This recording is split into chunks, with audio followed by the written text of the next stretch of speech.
मेरे मन का आधा साहस, आधा डर थे बाबूजी।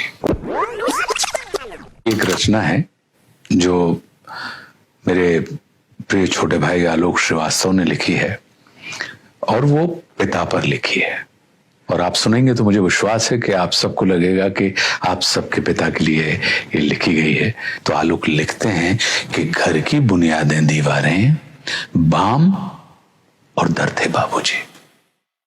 घर की बुनियादें दीवारें बाम और दर थे बाबूजी, और सबको बांधे रखने वाला खास हुनर थे बाबूजी।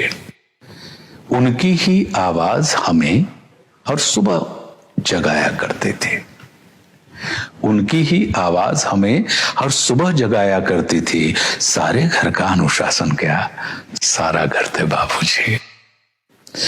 भीतर से खालिस जज्बाती और ऊपर से ठेठ पे था, भीतर से खालिस जज्बाती और ऊपर से ठेठ पे था।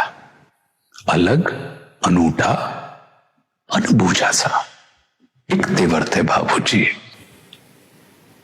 और 3 मोहल्लों में उन जैसी कदकाठी का कोई न था।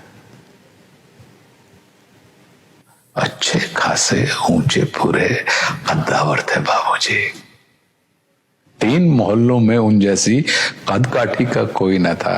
अच्छे खासे ऊंचे पूरे कद्दावर थे बाबूजी। और अब तो उस सूने माथे पर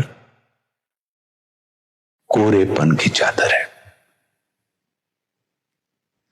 अब तो उस सूने माथे पर कोरेपन की चादर है। अम्मा जी की सारी सजधज सब जेवर थे बाबूजी। कभी बड़ा सा हाथ खर्च थे, कभी हथेली की सूजन, कभी बड़ा सा हाथ खर्च थे, कभी हथेली की सूजन।